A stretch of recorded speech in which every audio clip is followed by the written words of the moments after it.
Next question says, which best explains how contractionary policies can hamper economic growth? 1 says aggregate demand increases, 2 says consumer debt increases, 3 says disposable income increases, and 4 says consumer confidence decreases.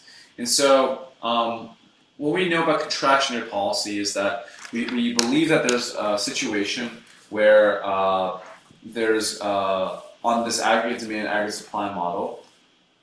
Whoa, not sure what's going on here. Let's try and fix this.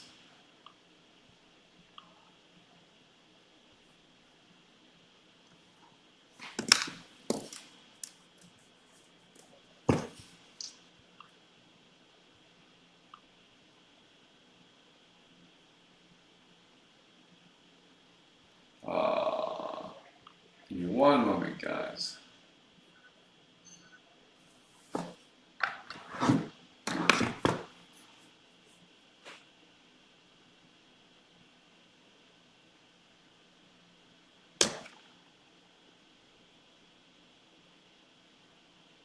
Why is mine not smoothing?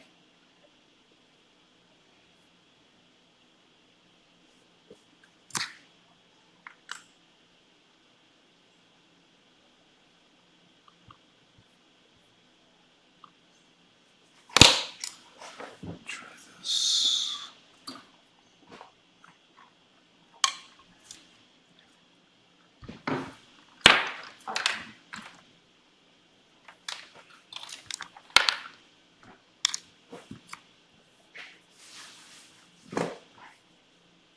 Okay, so let me do that. Okay, and bear with me.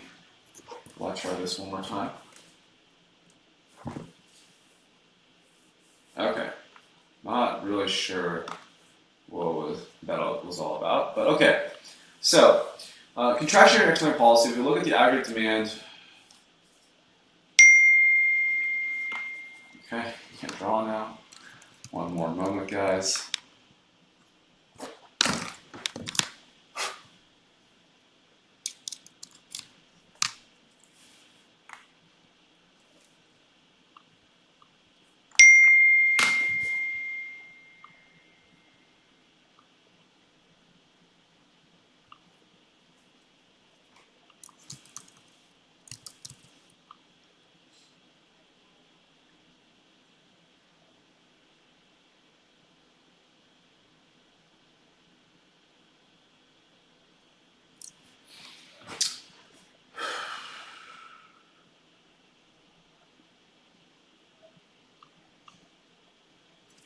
I'll start drawing with my mouse. So for the dynamic aggregate demand model, we have our short run aggregate supply curve here. Sorry,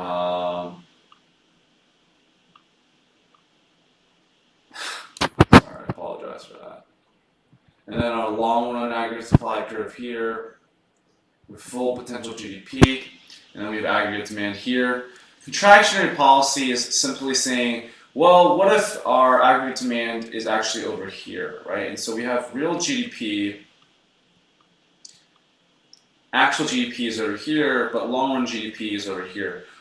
What does that mean? It basically means the economy is growing too fast. It's growing at an unsustainable pace. And so what you would want to do here is engage in contractionary policy, which would aim to shift the aggregate demand curve back to this original point where you have an intersection with the short run aggregate supply curve on the long run aggregate supply curve. And so is indeed the goal of contractionary policy to hamper economic growth, and there's several ways you can do that.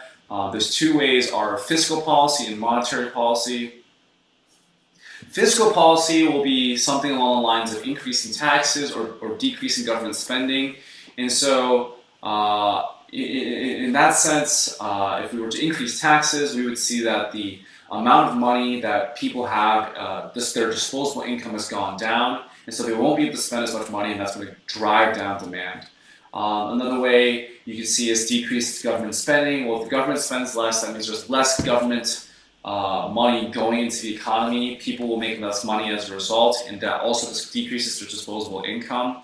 And so in that sense, that's the fiscal side of things. Then you have the monetary policy side of things, where you could have the Fed deciding to if the Fed is trying to decrease the aggregate demand through monetary policy, what they're really trying to do is they're trying to decrease the interest rate so that people are going to be less inclined to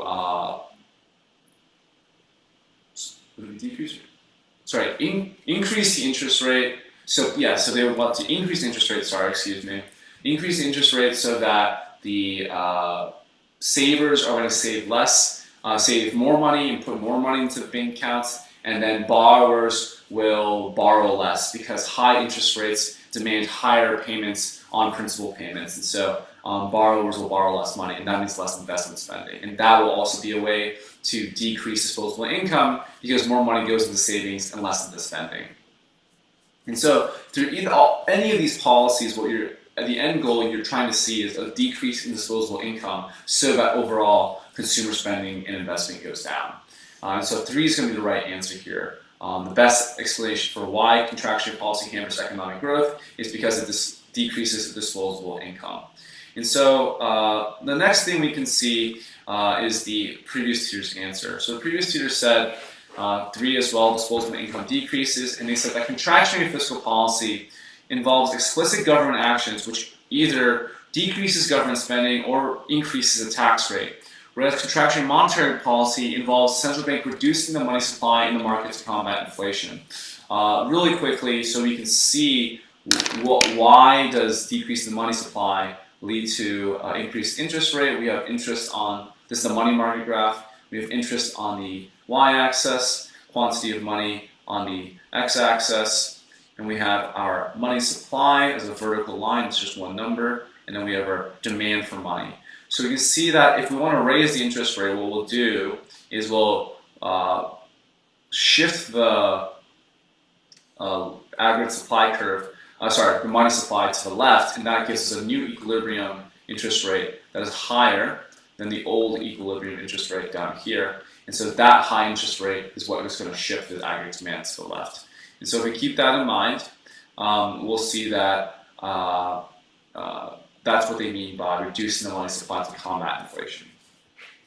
Next, contraction policies, both fiscal or monetary, are focused on reducing the aggregate demand in the economy by decreasing the spending capability or capacity to consumers that subsequently leads to a reduction in the rate of inflation. Measures adopted in these policies decrease disposable income of the consumers, which contracts their spending capacity and leads to a reduction in aggregate demand. So that's a good answer, and we can just mark that as correct. All right, moving on to the next question.